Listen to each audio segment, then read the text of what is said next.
ఆశీర్వచనం తీసుకునే కార్యక్రమంలో భాగంగా నిజంగా ఏ దేవుడి దగ్గర భక్తి శ్రద్ధలతో కూర్చొని వారి ఆశీర్వచనం తీసుకునే కార్యక్రమంలో భాగంగా కావాలని నేను కింద కూర్చొని వారి ఆశీర్వచనం తీసుకోవటం జరిగింది.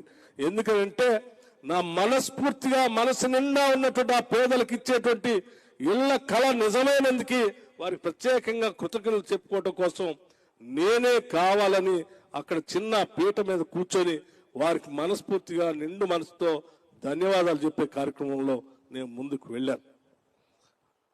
కానీ దురదృష్టం, సరే ఆ చిన్న ఫోటోని తీసుకొని రాష్ట్రంలో చాలా మంది ట్రోల్ చేశారు. వారందరికీ నేను సౌహృదయంతో కృతజ్ఞత తెలియజేస్తాను. నిజమే, మీరు మనసుకి కష్టపడి ఉండొచ్చు, కానీ ఇది ఎవరో కావాలని చేసినటువంటి కార్యక్రమం కాదు.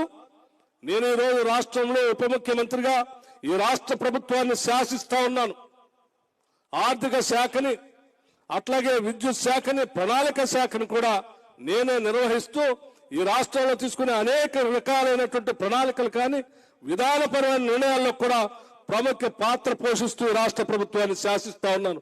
నేను ఎవరికో తల వంచేవాడిని కాదు, ఎవరో పక్కన కూర్చోబెట్టేవాడిని అంతకంటే కాదు, ఆత్మగౌరవం చంపుకునేవాడిని కాదు, ఎవరికి కూడా ఆత్మగౌరవం కిందికి తీసుకొచ్చే కార్యక్రమం కూడా చేసేవాడిని కాదు.